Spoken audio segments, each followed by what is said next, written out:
So now I'm going to pivot here. He's pivoting.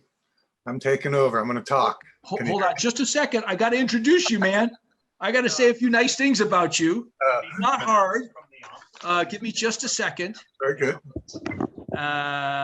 You're not going to like this. I'm probably going to get in trouble because there's a picture of you and someone else on this. That's okay. There's Marty. That's my partner and wife right there on the left. So San Francisco shop. So I met Jim Schein 2 years ago at his shop when I had those 4 maps that needed to be framed. I showed him those maps and he knew them, all of them in detail. One of them he called the map of 7 rabbits. And he started telling me all sorts of interesting things about each of my maps. And I'm like, who is this guy? And I haven't fully figured it out. But what I have discovered so far is that he's as crazy about maps as I am. And I've learned a couple of other things, that before he was into maps, he was in the music business with some pretty famous names, and that he still plays music with friends. And he's also written a book that I highly recommend. That you can see it right here. It's called Gold Mountain Big City, about Ken Cathcart, a photographer who created a fascinating map in 1947 of Chinatown. And most importantly, he's married to Marty, who is the better half of Schein and Schein. Amen. All right, with that, Jim, now I will pass it over to you. Nice to be here. It's nice to see everyone. And what a great way to spend a Saturday morning. This presentation, as Tom mentioned, started out as an analog presentation of reproductions for people to be able to get up on some unusual and rare maps. I started collecting maps as a young man here in San Francisco, and San Francisco is kind of my favorite subject matter. And although I own a map store with my wife of 7,000 maps, only a few will of course be of San Francisco, but it is a beloved city. And as the first city of the Western United States, and having that honor, everything radiated out from here. That's why we call it the city, is because so much of the culture within 100 to 500 miles started here as its point of origin. San Francisco's mapping history is represented equally as well that way. And we started with 55 maps in the analog presentation, and Tom and I had to begrudgingly strike that down to about 12 to articulate a conversation about maybe some of the milestones that we see in mapping in general, and exemplified in maps of San Francisco or the Western US, and the creation and identities that we establish from these maps. So with that, Tom has a list up here, and we're going to run through and just try to give a couple of minutes each on them. Truly, each representation has any number of contemporary maps that are equally as important, but we had to decide what would be best represented. So one of the first maps that we'll have, of course, will be for the focus of California and the Anomaly of California as an island. Still a beloved theme, both geopolitically as well as topographically, but cartographically. But it's a map that actually is really quite interesting when we see this one as a map of the north part of America, conveying all of the northern climes, with California really as a secondary content to the map itself. But down along its shoreline, we have a great number of very identifiable names. This is a 1625 map. The Spanish will have been sailing this coast for about 50 years by now. That information is proprietary and not being shared really with the rest of the world. But we do have some conveyance through both the church and language. So we're getting some information. Here we see Point Reyes and the Cape of Sir Francis Drake, or the Point of Sir Francis Drake. So Drake's Bay is being identified right next to the King's Point. The King's Point being Point Reyes, and a point that marks the entrance to San Francisco Bay, a bay that in fact has not been discovered yet at the time of this map. We remember, we'll talk about that a little later, but this is a map that predates overland discovery of San Francisco Bay. It is based on the sailings of Vincenzo in the, or even earlier, Cabrillo. And we still use many, if not all of these names today. Particularly, we see the Catalina Islands and San Clemente and San Martin. Marvelous map. The mistake was the result of theft of maps and proprietary nature of maps, and a map was stolen that had this anomaly and was perpetuated for well over 100 years. This would be one of the first examples of it, and the cartouche is telling us that just to the east, excuse me, of the west of this is Japan and China. Just a hop, skip, and a jump. The Pacific Ocean is really not even acknowledged yet in how large it is.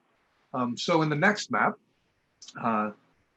this is in fact the map of the Seven Rabbits, and that's an anecdote in my mind of how I remember things. But as a young person, it was very, very difficult for me to differentiate between the line drawings of many of these maps. This is a map that shows land mass and water mass, but it doesn't tell you which is which. And although it may seem obvious today, particularly as experienced map makers as we are, map readers as we are, it was a map that I looked at abstractly. But when we get into the cartouche, we see, again, a great number of points being identified with names that will be, once translated, familiar at the very least. In many cases, we're seeing the map is concentrated on waterways and existing points of entry to the bay. Islands have been identified where K is the island of Los Angeles. We call it Angels Island. And J is the island of Los Alcatraces or Alcatraz. And if we go up to L, which we would call Point Richmond, we'd see the Brothers. Those two islands are a guest house and a lighthouse off of the coast and on the Marin side of the Marin Islands. So the accuracy of this map for 1798 publication is very accurate. It's from La Perouse's 1786 entry to the bay. And they spent about 2 weeks here. It's got anomalies and incorrectnesses and things that are not quite right, but it's an incredibly good map. When we see the H is the Mission, and I is the Laguna de los Dolores, G is the watershed down near downtown, F being the Presidio, E being Cape Blanco, which we call Black Point, they call White Point because of the sand dune that ran along what we call Lombard Street today, 80 feet high, and the entire length of Lombard was a white sand dune, with Fort Mason being the highlight of that. Riparian information, as I mentioned, is most important on this, but this is the first map of a non-Spanish entity of San Francisco Bay and San Francisco. Most of the riparian information is true and still relevant, and most of the data regarding the rest of the bay is historically accurate. When we move to the next map, we'll start to see the next generation of detail. The vagueness of the first map was anecdotal. On this map, we're seeing the harbor of San Francisco in Nova California, Nueva, New California, Upper California. It's early enough that we're actually still in Mexico, of course, and this is done by Beachy, 1827-28. And we start getting into a style of topography and a style of detail and depth soundings that becomes the standard for charts and mapping, both in the UK Ordnance surveys as well as in American surveys as well. Excuse me. On this one, we see Tom has placed a few dots. Dot number 1 is off to the east there, and it's just off the screen a bit. It's the Sierra Balbones, and not one of the few names we don't use. Number 2 was Table Mountain, and number 3 was Blue Mountain. All names that aren't as familiar today, but Table Mountain is Mount Tam, and Blue Mountain is Mount Sutro, and Balbones is the Mount Diablo. These were the triangulations used to enter the bay to establish all of the necessary skills to be able to document as well as we have in relationship to the edge of the bay. There's a nice shot of a landfall view and how you should enter the bay. The entrance to the bay is demarked on this chart, and that entrance trajectory coming from the southwest going to the northeast through the gate is still the advised pathway, lining up Fort Point, as we call today, or Punta de los Lobos, with Alcatraz. That also precipitated for the Americans in the 1850s the creation of and the placement of the first 2 lighthouses on the western US in those 2 locations to facilitate that entry to the most important bay in the western United States. So that's a great English map, kind of trying to come in and potentially reinforce their claim to Nova Albion, New England, in a California claim. This claim ultimately was honored in the creation of British Columbia and Vancouver. But in fact, until 1869, that dispute was still in flux. So this is a good 40 years before that. And this map would have been used by the English to help reinforce their proprietary claim to parts of California. Next map will get us into the exciting period of what brought us the people. And this is Thomas Larkin's Bidwell map. This map was published by Wiley in Boston, 1849. The map was produced and published, 48 is actually his copyright date on it. So it would have been late 48. But this was the map that was available to 49ers. It was made by two incredibly talented surveyors, well-known, well-revered. In fact, Larkin has a street named after him. But Bidwell and his maps had already proven the test. As a surveyor, his maps had proven reliable. And that data is then translated onto this map, where we have Sonoma, Sonomo, it says, and San Rafael. Those are two mission towns, as well as Yerba Buena or San Francisco, showing the map is early enough to still include the original name of our hamlets on the east side of Nob Hill, in the lee of Nob Hill. And then we have Mount Diablo, again, 3770 is our height point. Also, the point of all Western US mapping starts on Mount Diablo, as many of you know. And then we see some rancho lands that are claimed. Now, this is great stuff. It shows, one, that you can't just go here and start mining. This is other people's property. It also shows that there will be legitimate pathway to success by engaging with the existing entities as opposed to swimming against stream. So the accuracy of the map was such that this, along with presidential declaration, will get you in 1848, December of 1848, will get you 250,000 people heading the same way in 4 months. So excellent map, beautiful hand coloring. The table of distances and the information that's provided is relevant in regards to the pathways in which you would have gotten here. You would have sailed here. So our distances are going from New York to Chagres down in South America, cutting across Central America, cutting across the isthmus and getting to the other side, the Pacific side, and sailing back up. And this would, of course, been a shorter journey than the 6 months sailing entirely around the Horn, but also equally as risky with malaria and the dangers of just going through the jungles of Central America in 1848. So nice piece, really special, and representative of the gold country and the gold rush that brought California its population. All right. Next one is the settling of San Francisco and its official map. This is the official map of San Francisco compiled from the field notes of a resurvey made by William Eddy. And we say a resurvey because the initial survey would have been done in 1847, and Eddy would have done initial things, but Jasper O'Farrell was hired to do 4 surveys of the to-come city of San Francisco. This would have been filed as a federal document and given to the General Land Office in Oregon City as part of that filing in its original form. This copy comes from the Library of Congress. It shows the 4 surveys of San Francisco. And although it doesn't articulate them verbally, historically we see what they are. In the upper left-hand quadrant, we see this somewhat obtuse and angular and stray 26 lots. They're 100 vara each, and they are intended eventually, from what I understand, to line up with the south of Market grid, which was also in 100 vara lots at approximately this angular trajectory. There were some variances to be made. The north of Market grid was surveyed at 50 vara. By the way, a vara, for those who don't know, is 33 inches. It's a Mexican pace. And all of the mission towns in the California missions and along the El Camino Real are measured in vara, the standard for a Spanish colonial town. So 50 vara north of Market, 100 vara south of Market, and then in the water lots, a new phenomenon. For the first time ever, the intention, a post-industrial age idea that recognizes really only flat land is commercially viable. And we need to create flat land in San Francisco, because the one thing this map doesn't show is topography. It does show a shoreline, original shoreline, and it shows the full and initial intent to fill in the water lots of Yerba Buena Cove. This was done, in fact, almost immediately, and by 1853, we see most of north of Market filled, and by 1859, south of Market filled as well. That will be represented in maps, of course, that we're skipping over, but the process was arduous and continuous. One man, one shovel, one wheelbarrow, all the sand in the left-hand part of the map, moving to the right-hand part of the map in order to fill in this cove. We continued this process all around the entire perimeter of the city, and only a point that we mentioned earlier, Black Point, Fort Mason, remains of the original shoreline of San Francisco. Yeah, it would be up here on Bay. Yeah, that one.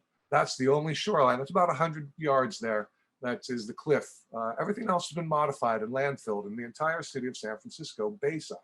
So this map is our official document, and everything will be slated to conform with both the grid and the lot line and measure, a cadastral information that's evident here. This also acknowledges some of the Spanish land grants or American land grants or Mexican land grants that predated the creation of San Francisco, with a small note in the lower left-hand corner that there would be 3 land grants that would be hand-colored. Juana Briones, which is essentially Washington Square Park, Jacob Lease, who would have had the original cemetery and the first waterfront on the east side of Telegraph Hill, and James King of William, I believe, was an American land grant. So these entities are documented in perpetuity in the filing of this map because their ownership predates the Americanization of San Francisco, and the Treaty of Mexico required those acknowledgements.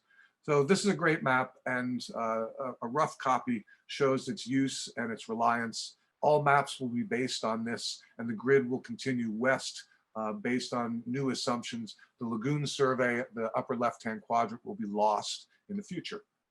The next one gives us a synopsis that we can look at, and it's 1864, and it's a map of the city and county of San Francisco. And this was done for the for newsletter. It's called the Butler Map. We call it the Butler Map. And this is the one that, in fact, Tom saw at the map show a number of years ago, maybe 2017. It was sold by Michael Jennings of Neatline Maps, and he'd found it in a private collection a long way from here. Phenomenal condition. This map is rarely seen. It has content information that is chaotic, but understanding what it is allows an incredible grasp of the growth of the city of San Francisco and the process by which it was made. On the right-hand side, we essentially see a legend, which is hand-colored, that's giving us some basic information for reference in regards to the water lots and Spanish land grants, government reserves, things of that nature that were discussed in the initial maps of the city and will always remain relevant to all land purchases.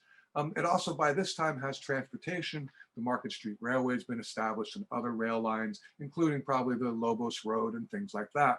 But most importantly, what we see is the original city grid of 1851, and then it going into the Western Addition, the first suburb of San Francisco, the first growth outside of its original city plan. And then we have Horner's Addition in the south, the second subdivision and suburban growth of San Francisco. And within it, we have tracts. If we stop right there with the Hayes Tract, it's a good time to look at that. Hayes Tract, Bernal Heights, Horner's Addition, Potrero Nuevo, these are all now being developed. Potrero Nuevo is still called that, and we call it that today, but by 1865, the city of San Francisco will deny DeHaro his land grant because he filed a day late, and they'll steal the land from him, the entire neighborhood.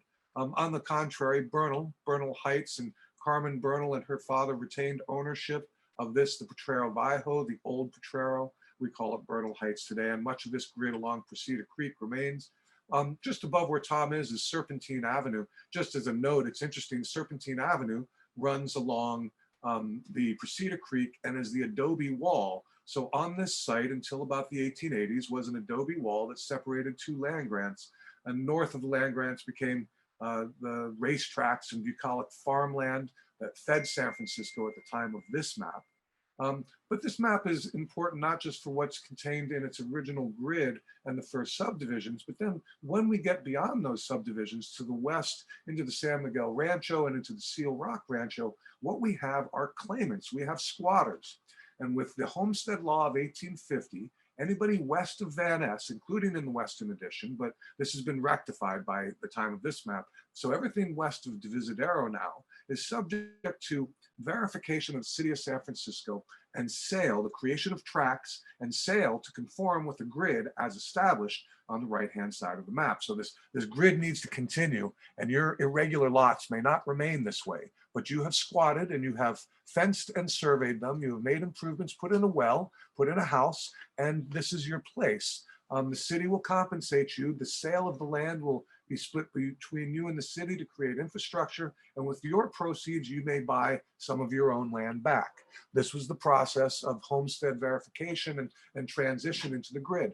This is an archaic and nutty process that was done with public sales of real estate and the usurpment of rights of ways and all kinds of land deals. And San Francisco is notorious for this stuff. So this map has everything.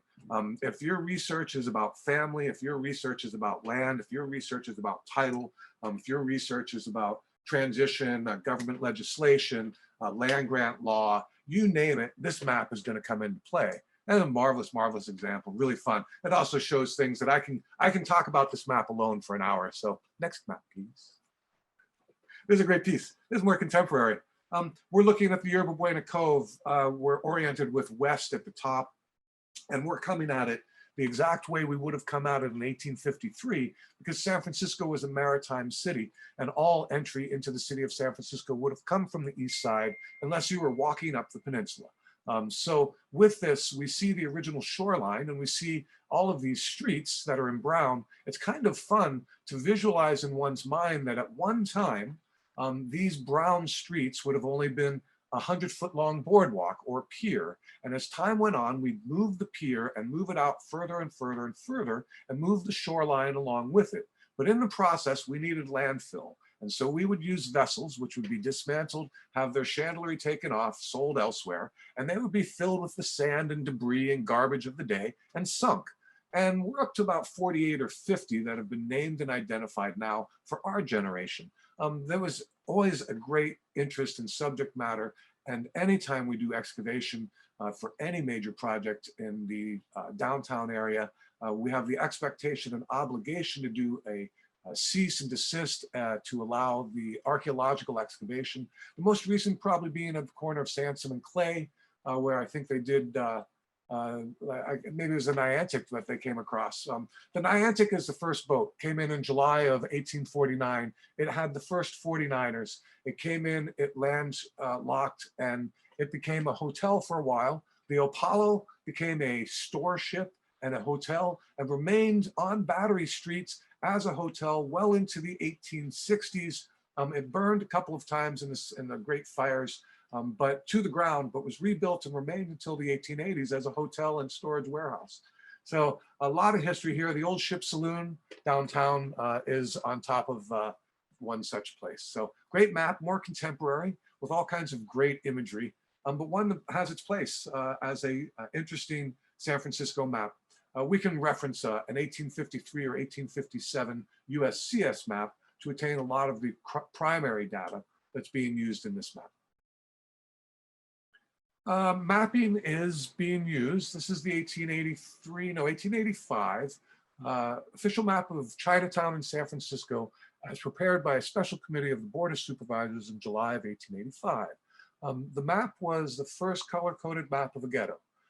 If you were of Asian descent, and specifically Chinese, but not exclusively, you were required to live in the confines of this map. The borders of this map were your dominion. And outside of here was technically, if you were an immigrant, was absolutely excluded. The Chinese Exclusion Act of 1881 was written in this map, 1883. And this map was used a couple years afterwards to justify these civil rights exclusions based on race. Those were eventually overturned beginning in 1943, and then in 1964, civil rights law required that equality meant equality, and race-based exclusion was not justified. This map shows, just in its general color, it shows white prostitution in blue, Chinese gambling houses in pink, joss houses in red, opium resorts in yellow, and Chinese prostitution in green. So none of these activities I mentioned were illegal, but they were all immoral. So this was a moralist map. It was a land use map, and as such, land use maps became relevant. This was the first time that we're documenting this data, and this is getting into the definition of land use, which will lead eventually to taxation. In this case, it's used for legislation to limit access and rights. The tan is general Chinese occupancy. The map is historic and well known, and it's documented well in my book done by Ken Cathcart about Chinatown and mapping of it. Important map, seminal and still referred to. People have their doctoral thesis on this map alone. Good map. And indeed, we'd mentioned land use and taxation. We can also talk about liability, insurance, underwriting, investment loans. So mapping and the mapping of San Francisco contributed greatly in numerous occasions to the establishment of comparative value of lands, comp evaluation as we call it, in the establishment of standards of liability in regards to construction materials. Here it's about 1899 or so. We're looking at a Sanborn Paris key map that shows the city in general terms. We see its water districts listed as an overview. This is a water distribution map showing the Spring Valley Water Company, our predecessor to the PUC. It's showing its flows, its rates, its storage locations. But at the same time, within this series of maps, we'll start to identify how a building is built, what its materials are, and what liability we associate with that building and construct material. With that, it allows us to assure a bond value. And once we can assure a bond value and insure it, we can then mortgage it and pull a note on it. So the idea of the American dream of land ownership and home ownership stems from the ability to float paper and get a loan on it. That stems from the ability to underwrite it, insure it, and to provide services such as water and sewer with reliability and consistency that'll assure land values. Started at 9. So a really fun period of mapping in regards to some of the minutiae that we would take for granted today. As we get into the computer age, we can put in any statistical data and have a map be made based on that. And that's a great privilege that we have. At this time, this is based on infrastructural investment, and it correlates with dollars spent. So marvelous. It also correlates with the technology of printing. This, although this page is chromolithographic, has been printed mechanically, Sanborn maps are maintained analog by cutting out colored paper and doing physical overlays block to block on each building in its construct and how it's made using this same color code.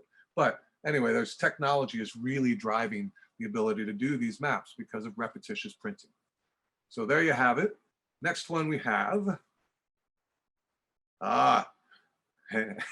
good segue, going from insurance right into the burn district. So there are any great number of fantastic and amazing maps and visuals that show both the effect in the moment and after the fact of the great earthquake and fire of 1906. Right along the San Andreas Fault, many maps, including maps of the fault itself. But this is a visual that actually shows the scale of the impact. It shows the location of important structures that everybody knew where they were, that in many cases are only a shell at this time, but as a shell, maybe your only landmark. The vagueness of the terrain has been completely obliterated. There is very few opportunities to actually identify where you are. The scale of the burn district is in fact the original city boundaries that we see on the first Eddy map plan that we showed. The new city is outside or west of Van Ness. The dynamiting of Larkin to Van Ness is a great story. All of the wipeout, all of the loss is documented here. The Valencia Hotel collapsed, 17 people were killed. It is documented repeatedly and repeatedly because of the belief that so few people died in this earthquake.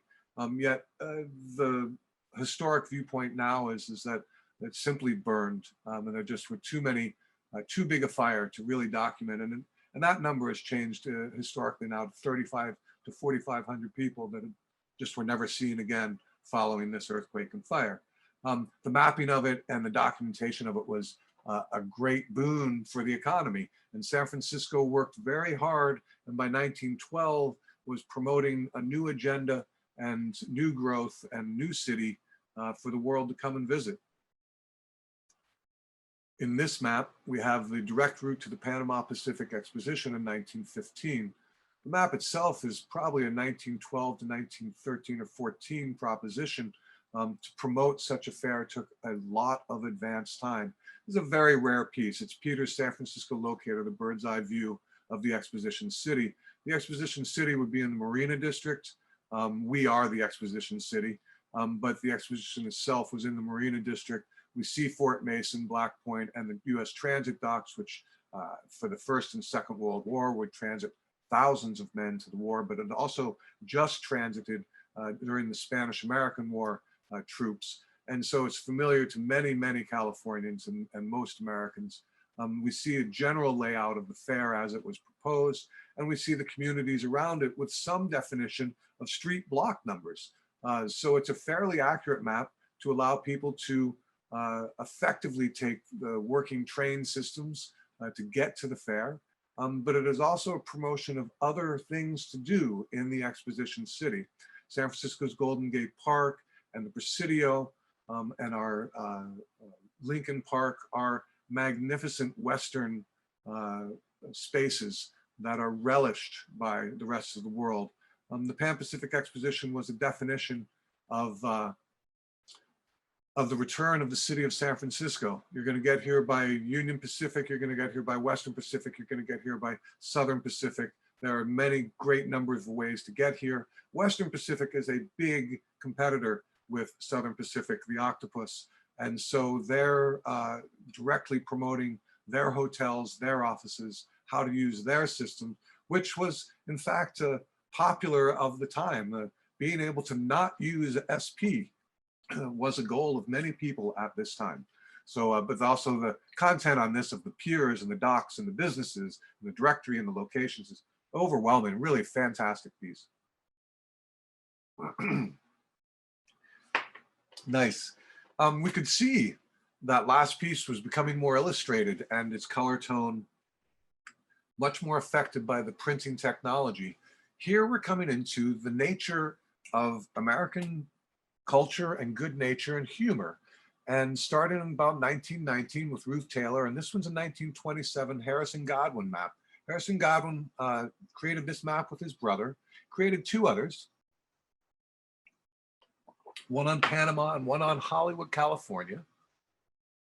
And he used these and sold them to pay for his education at Cal Berkeley, where he graduated as a hotel and restaurant manager, and used that education, went down and he managed the Pine Cone Inn in Carmel and eventually the Commodore Hotel on Sutter Street in San Francisco. My friend Harry Hunt knew Harrison Godwin personally. And so a lot of the stories that I've heard about Harrison have been very interesting as an individual who made what is considered the absolutely best, most superlative of animated maps in general, but of San Francisco in particular. The content and the historical relevancy of every single icon is incredibly well searched out, with tongue firmly planted in cheek. It really speaks to the culture of the time in which he lived. It also speaks to the events of the time, many of which were rather groundbreaking. The idea, particularly we're in 1927, so aviation is particularly mentioned in one of the corners, and it notes that Hegenberger and Maitland had successfully flown out to Hawaii for the first time. This is the same year that Lindbergh has successfully flown the Atlantic from New York to Paris. And so aviation is relevant. So we see Maitland and Hegenberger, but we underneath it also see the Dole Air Race, which was an idea that since Maitland and Hegenberger had done it, let's send 39 planes out in August of 27 and see how many will actually make it. If you research that, a lot of them didn't. This was a tragic event, but the events of the day are very well documented in this map. And I found it telling in that almost everything that I researched were really, really interesting stories. The Lyman Stewart shipwreck was 1927. In my research of Kenneth Cathcart and local photographer, we have photographs of that wreck. We have photographs of that at Land's End and that nature of work. But the local jokes, the rag pickers in the middle of the Richmond district, that became Golden Gate Garbage, Golden Gate Scavenger, which became BFI. But in the old days, that was the Italian rag pickers. Being able to play golf on Lincoln Park Municipal Course was a big deal. It had just opened and it was very competitive in the 1920s. Interestingly, of course, it was the old cemetery where they never removed the bodies, and less than 15 years earlier. So it was a reuse of land that was not wasted on the animator. And these are just fantastic 20th century legacies. The quality of printing, 2 years, 3 years from now, printing will become secondary to cost. This map, no cost was spared. It has no less than 13 colors on it. It's a crayon chromolithograph. And a marvelous piece. The original of this will run $2 to $3 grand easily. And I haven't seen one for several years. We have a digital file of it now, and of course that diminishes some of the original piece value, but it also allows a piece like this to be studied. This is a piece that if you have time to get on the digital gallery and just want to mess around and look at San Francisco culture of our parents' time, this is it. They're really well defined. So fun piece. And that brings us to the end. I can't believe it. What an amazing collection. The digital gallery has so much to offer in your ability to identify and create and present what you have and share it. There is a trend in art and in the presentation that I'm not super fond of myself, but there are a great number of people who will have a massive screen and simply flow art and maps through that as visual stimuli. If you get an interactive screen, you can do some amazing things. And this is really a fun opportunity to kind of show it off and share a little bit of San Francisco's history. So thank you for taking a few minutes to listen to Tom and I. I ran a couple minutes long, so I'm going to end it right there. Thank you.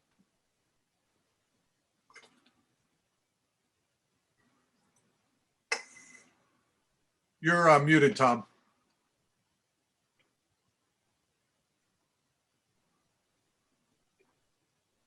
Jim, this is Ron Gibbs. I wonder if I could start off a question. That was a great presentation. So in your early maps, it looked like it took a while to discover the entrance to San Francisco Bay. What were the navigational obstacles?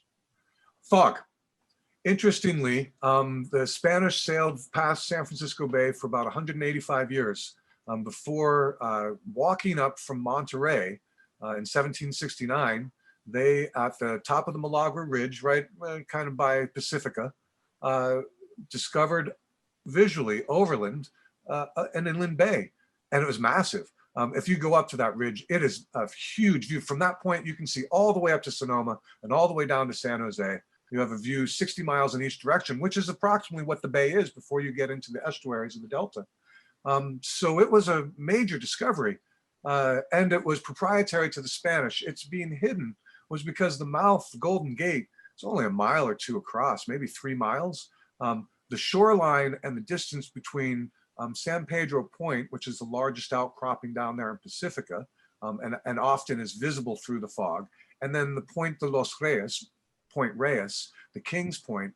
King's Point was absolutely identifiable and easy to find because they were working with the Farallon Islands as a safe point.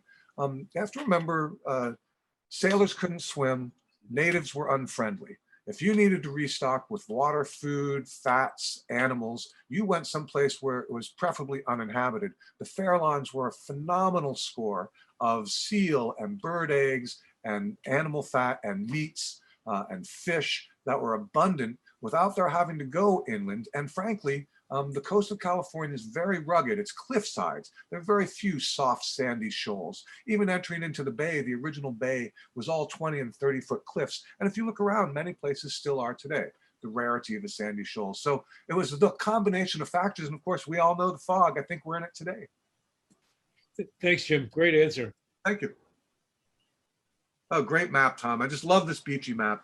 And this map I could look at like all day long because it's the first really accurate map made by a standard of detail that just, it's something you can walk with today and really make a comparison of where you are and find out where you are. It's very fun.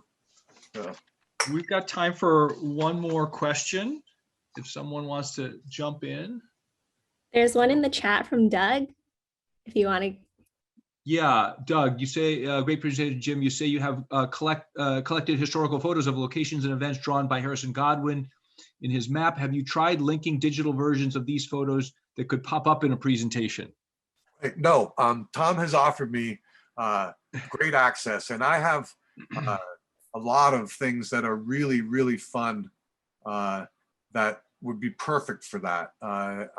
I have a lot of material, probably several thousand photographs of San Francisco, both on our website that you're showing there, as well as that which hasn't been published yet that's on an external hard drive. That's probably another 4,000 photos, PDFs. All that is stuff that are my current projects. And anytime anybody has any subject matter that they're interested in, I'm always happy in sharing that material. So please don't hesitate to come to me and ask if I have anything related to this subject. It may be a bust, but I'm always happy to look. And if it's Bay Area related, there's a good possibility I have, because I save business history, I save map history, I save visual and photographic history. Tom's dots are amazing. I wanted to mention just real quick, how can you curate, like there is no other way I've seen where you can show a map and say, this is what I want to tell you about the map. I want to tell the story and I want you to get all the nuance of points, and all you have to do is click on these 3 points and the metadata, and I'm actually getting my fully articulated story out. It's a real privilege. I with my photographs, have a little space where I can, you know, tell a little something either about where it is or when it was taken and things like that. And people really, really respond to that, particularly because you can go to that point today and cross-reference, geo-reference it, if you will. So yeah, these are really, really fun. And I'm so excited to do something, but I decide with Time. Thank you. It's all a question of time, right, Jim? Yep. All right.